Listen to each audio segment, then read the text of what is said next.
What is global carbon pricing?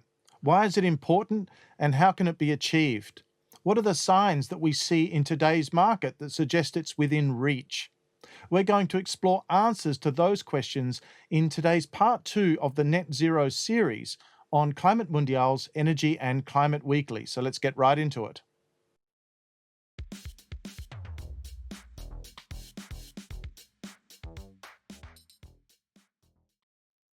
The first thing we need to ask is what would be the benefit of having a global carbon price? Well, clearly the first reason is that it would reduce the amount of competitive distortion that occurs in emissions-intensive trade-exposed products. We're talking here about things like steel or cement or aluminium that are traded across borders. In other words, producers who produce in locations where there are more or less severe carbon constraints face a competitiveness distortion when they try to compete in other markets. So that's a really important reason in the first instance to have a global carbon price. The second is that it sends an investment signal into the global community. So basically, investors can find projects in locations where it is most cost effective to do so, to reduce emissions. And that would enable the capital that's deployed across the world to be deployed as efficiently as possible. So those are two really important benefits of having a global carbon price.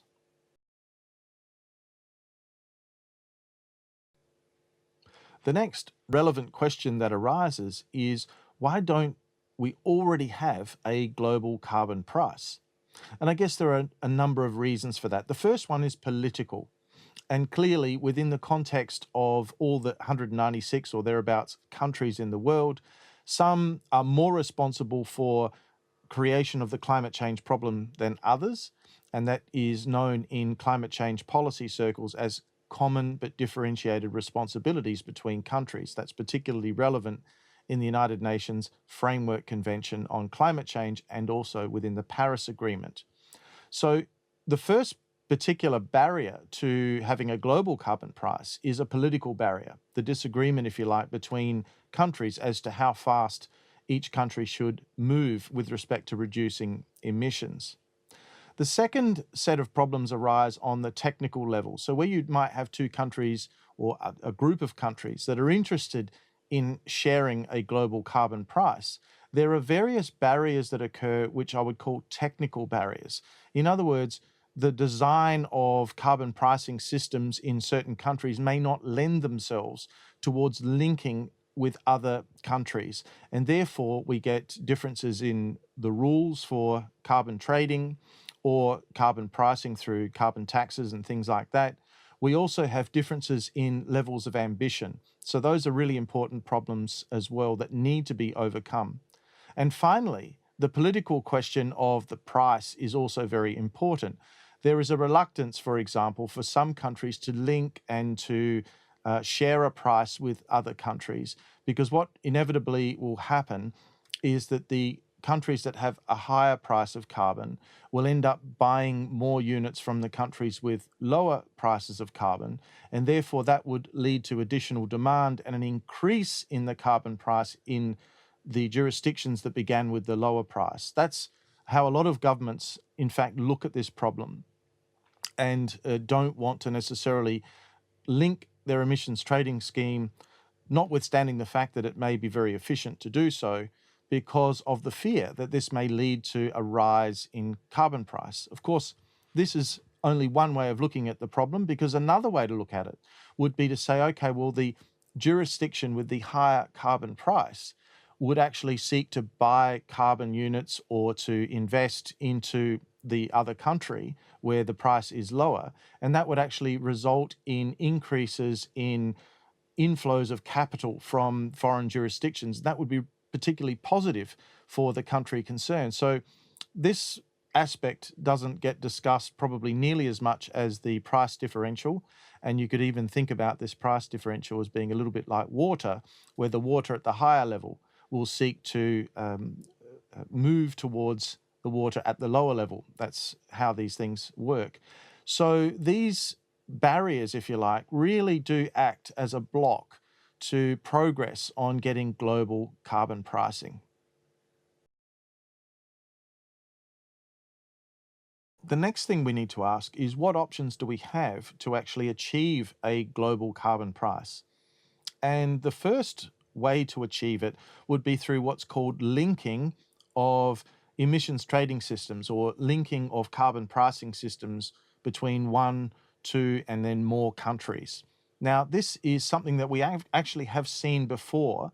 There was a very important dynamic included within the Kyoto Protocol, which had its first commitment period running from 2008 to 2012, where all of the countries that had binding emissions targets in that period, the so-called Annex B countries, there were about 37 of them in total, all had the opportunity to transfer what were called assigned amount units between respective countries, and that would allow for a degree of trading between the countries, emissions trading under Article 17 of the Kyoto Protocol. So that was already seen within the Kyoto Protocol period. The next example that we've seen is that, for example, the European Union's emissions trading system is in fact a linking agreement between all the countries that are inside the European Union and also a few others that are outside, like, for example, Switzerland and Norway. We also saw that the United Kingdom was part of the European Union's emissions trading system when it began in 2005, but later withdrew from the market and now has its own standalone emissions trading system called the UK ETS as a result of the Brexit arrangements. There is actually a discussion going on at the moment about bringing the United Kingdom back in and relinking the EU emissions trading system with the UK emissions trading system. But I mention these to show that there has actually been a linked market of emissions trading systems in the European Union. And there have also been such markets in other regions. For example, in the northeastern states of the United States, there's a thing called the Regional Greenhouse Gas Initiative, which is a group of states that have decided to link their emissions trading systems. We also saw in the period between 2011 and 14, we saw what was called a one-directional bilateral link that took place between the EU emissions trading system and the carbon pricing system that existed in Australia, where the one-way link would result in Australian entities being able to buy certificates from the EU for compliance, but not in the other direction. Now, that system was in place for about 3 years, but eventually it was repealed because the Australian carbon pricing system was actually repealed in 2014. So that ended the linking that would have seen some degree of convergence between the price of carbon in the EU and the price of carbon at the time in Australia. The next option is called indirect linking. And it's indirect because we have different groupings of countries or different individual countries that are separately recognizing offset certification mechanisms from other parts of the world. And so what we might have is, for example, like we saw in the Kyoto Protocol period, where we had the European Union and its emissions trading scheme participants who were able to invest in and purchase carbon credits that were issued through the Clean Development Mechanism and use those credits for compliance. And at the same time, we also had the Japanese program at the time, which was a baseline and credit system where companies in Japan had to reduce their emissions intensity. And they were also allowed to use certified emission reductions or CERs coming from the Clean Development Mechanism.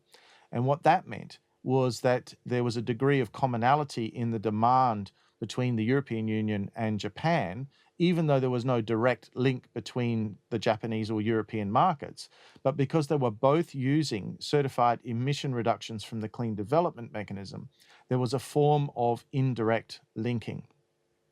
Now, in today's context, there are lots of different certification systems operating in the world. So the choices available to different countries are more vast than they were during the Kyoto Protocol period. So there are going to be lots of other qualitative constraints that arise, things like what are the baseline setting processes for these certification systems? what types of methodologies will they allow? In which countries can projects take place? So there's a lot more qualitative requirements starting to emerge, and it makes the question of indirect linking somewhat more complicated than it was in the past. But I'll share further details on this a little bit later in this video.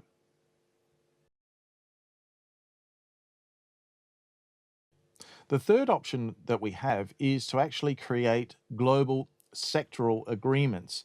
Now, over the years, there's been a lot of interest in global sectoral agreements, and we saw perhaps 15 or 20 years ago, a lot of work was done on designing mechanisms like that for things like the steel industry.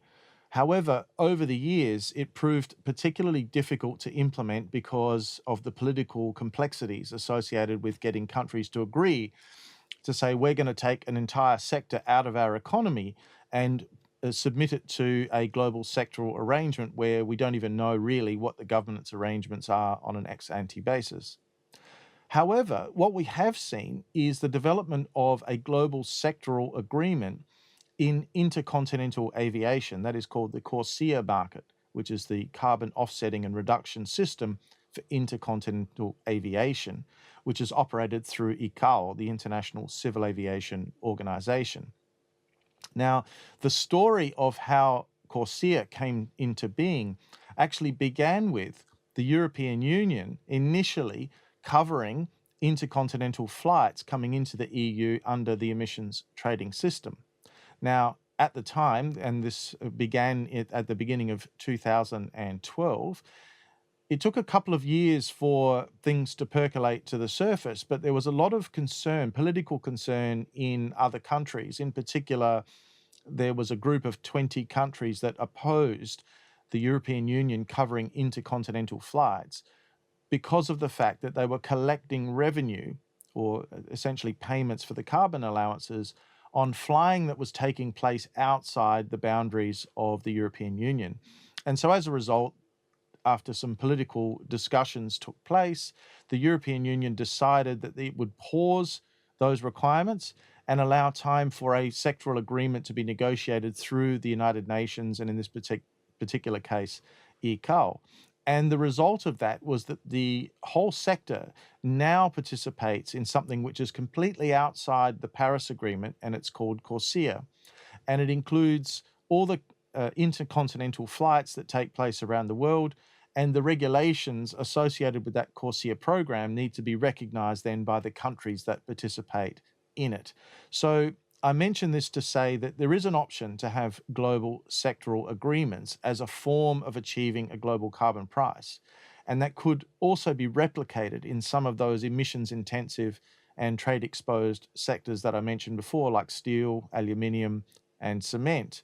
However, over the last 20 years, we've seen how difficult it is to actually initiate these types of development processes and to get countries to agree. And in fact, the only realistic or example that we have of a sectoral agreement today, which is a reasonable example, by the way, is one that came about through a very significant and quite unsavory political disagreement between the European Union and a variety of other developing and developed countries who disagreed with the principle of the European Union covering intercontinental flights within its ETS.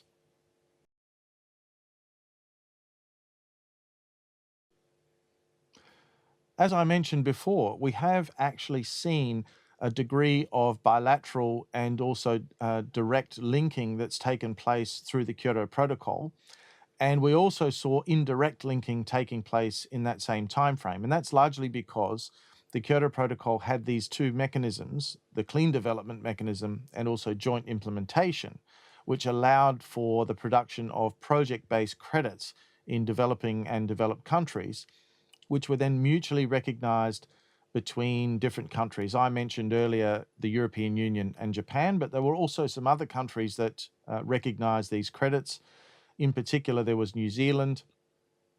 And during the course of the last decade, we saw the entry of South Korea, who developed its own emissions trading system and also recognized CERs in particular as a compliance instrument, which could be swapped when brought into Korea with the local compliance units. Although this demand arose somewhat after the European, New Zealand, and also Japanese demand existed. But it's very important to point out that the pricing of the units, the CER global price, was very much driven by the demand that was coming out of the European Union, which was significantly more in quantitative terms than we saw in, for example, Japan or New Zealand. So what the price ended up becoming was effectively a discount with reference to the European allowance price. And the reason why it was discounted is because European entities could only use these offset credits up to a percentage of their annual emissions. It was around about, on average, 10% per installation.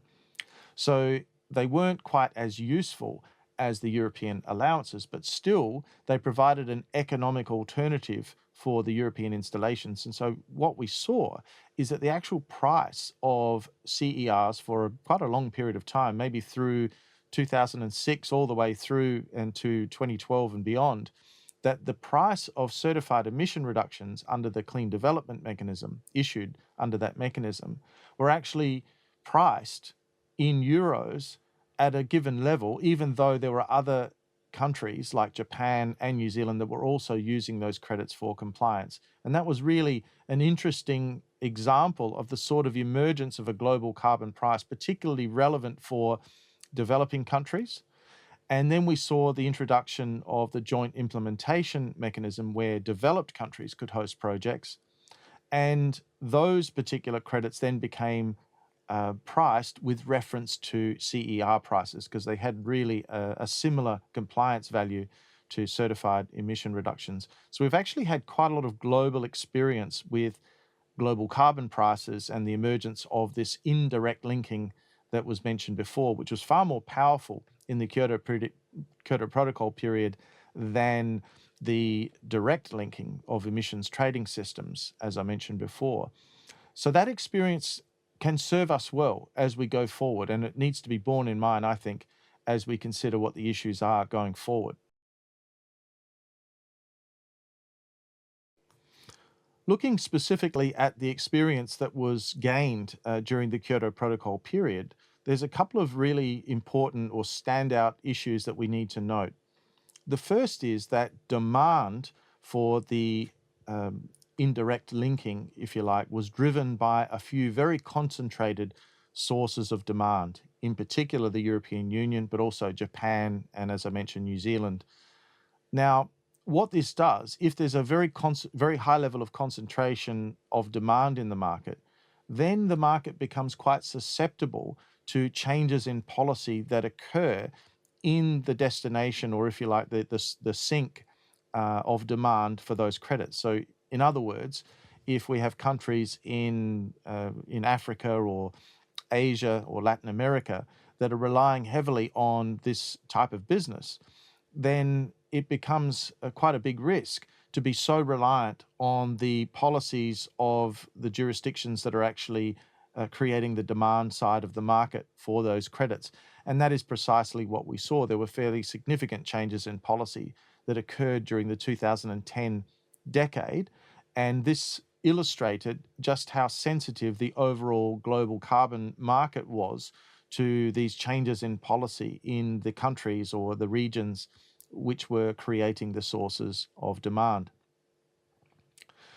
The next really important element that we observed is that the carbon market tended to be attacked. It became quite big business. There were lots of global firms and entities engaged in the carbon market. It was very prolific for a number of years. And what we saw was an inevitable observation of the market that was done largely by non-governmental organizations, NGOs, or different independent organizations. But by far the majority of the organizations which criticized the carbon market were emerging in Europe. So a consequence of this concentration of demand is that NGOs and civil society in the locations where the demand is occurring can influence policies and perceptions of the whole mechanism quite a lot in a somewhat disproportionate way. So that's another very important observation from the Kyoto Protocol phase. The final thing that we observed during the Kyoto phase is that there was this fairly significant concentration on the United Nations as a certifier of the credits, whether it be under the Clean Development Mechanism or some forms under the Joint Implementation Mechanism, the so-called Track 2 mechanism. So what that effectively meant is that during the Kyoto period, there was a big concentration on one group, which was the UNFCCC Secretariat, to do all of the certification and to drive all of the decisions about rulemaking and so forth, methodologies that related to those mechanisms. And that also put big strains on the United Nations. It also created a kind of a monopoly situation where the whole market was concentrated on one organization to be able to do all the certification. So this is a really important learning as we go forward, is maybe to try and avoid these types of concentration risks in terms of the global carbon market going forward. So what signs do we have today that we may actually be going into a new phase where the emergence of a global carbon price is now back potentially on the agenda? That's a fairly bold thing to say, given that over the last decade or so, there's been a real movement away from having global carbon pricing. We've seen a regionalization or even a nationalization of approaches to dealing with carbon emissions. For example, the European Union since 2020 has actually reduced its dependence totally from abatement and certificates that are coming from outside the European Union. The same has occurred in some other locations as well. And there's been a much more regionalized approach. So it seems like a fairly bold claim to suggest that we might have a situation on our hands now where global carbon pricing may be possible in the near future. There have been some who've argued that the emergence of border carbon adjustments, or the CBAM program, for example, in the European Union, that's the Carbon Border Adjustment Mechanism, is effectively driving a type of global carbon pricing, though I would argue that may be true in some situations, but it really only deals with entities that are trading in different products and specifically relates to the 6 products that the European Union has included within the CBAM program, which is steel, cement, aluminium, electricity, hydrogen, and fertilizers. So it's very limited in that regard, and it only deals with the trade that actually occurs in those products across borders, in the particular case of the European Union, which already has a program, and there's a couple of other jurisdictions that are considering these as well. So it's not really through the rise or the emergence of border carbon adjustment programs that the global carbon pricing is coming back onto the agenda, but rather the mutual recognition of international offset credits that is going to be the main driver. Now, on this channel, we've analysed in the last month or so the re-emergence of a preference in the European Union to include international carbon certificates in its plans for reducing emissions by 90% by 2040. So it's now momentum is starting to build. The European Union is obviously a very important player, but there's certainly others. And there also are regions and markets which are looking at international emissions certificates as well. And I think that is the major area in which the potential for global carbon pricing, albeit in a slightly different form to the one that we observed during the Kyoto Protocol period, is now very much back within the sphere of possibilities.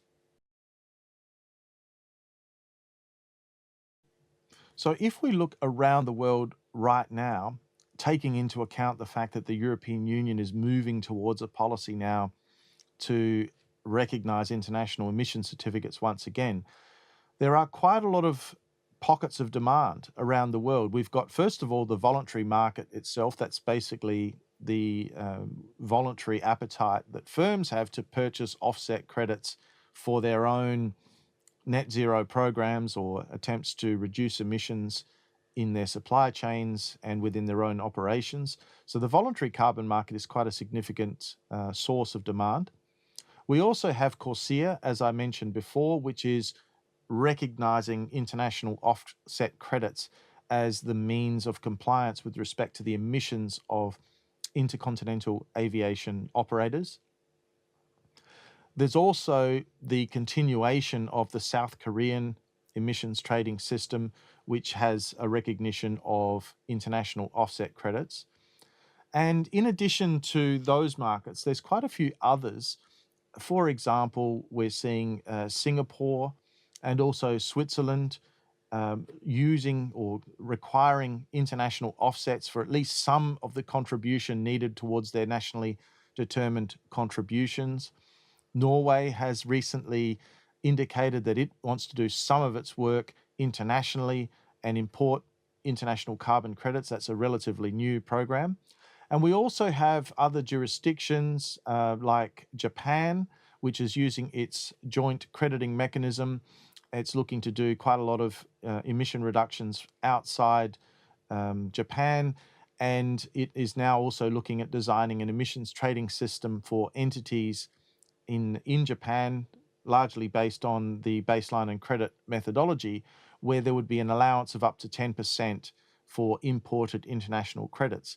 So we can start to see there's already some pockets of demand around the world. It's a little bit more spread out and less concentrated than it was during the Kyoto Protocol period. We also have then other jurisdictions like Australia, possibly Canada, New Zealand, that are studying very closely the possibility of adding to the portfolio of options that entities have in those countries to use international emission certificates for compliance. So this is a part of a pattern where over the last couple of years, we've seen a re-entry or a reconsideration of the whole question of international carbon credits in a way which gives us a fairly significant overall aggregate number of potential demand, as well as a much more diverse group of countries and locations and systems that are contributing to that demand. So I think this is really important to note as a current context in the market.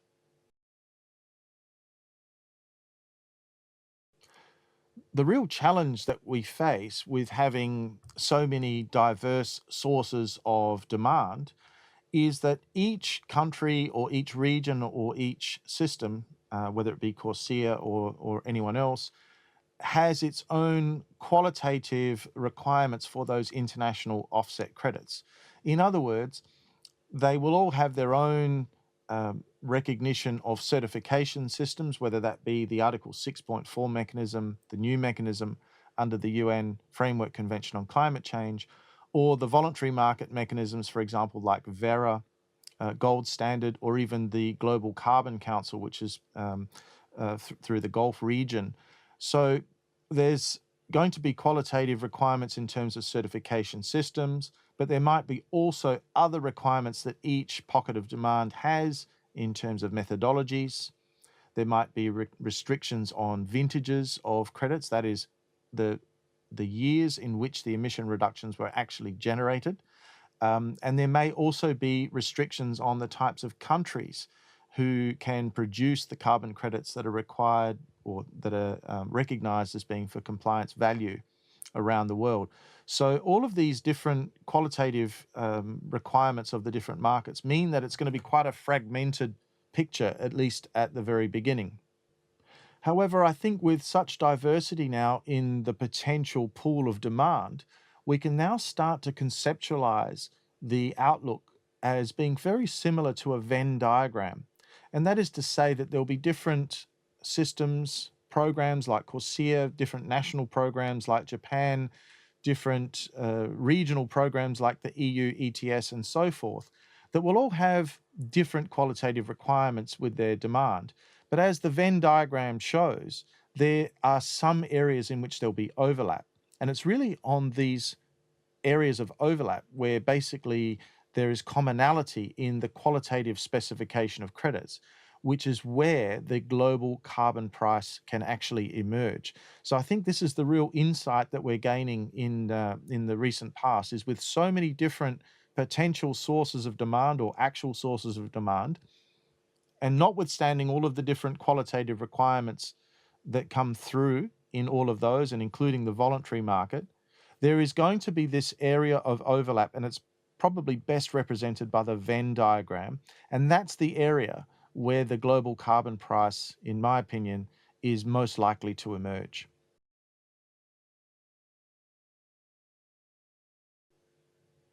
So there we have it, folks. That's my summary of the prospects for the emergence of global carbon pricing that's based on the experiences that have been obtained over the last 20 years or so, particularly with regard to the Kyoto Protocol period, as well as the recent developments in the market, which suggest, at least in principle, that there is some potential for an indirect linking momentum growth phase, whereby it may be possible to see some type of commonly recognized credits in terms of qualitative as well as quantitative components that would form the basis of a global carbon price to begin with on an indirect linking basis.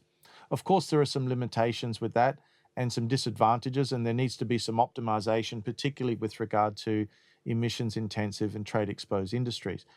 But I'd be very interested to hear what you've got to say. So please leave me a comment below if you think you've got something else that you'd like to consider, or you feel like there's a better way, or maybe that there's an alternative way for a global carbon price to emerge, or maybe you think that it's not all that important to have a global carbon price. Please let me know in the comments below.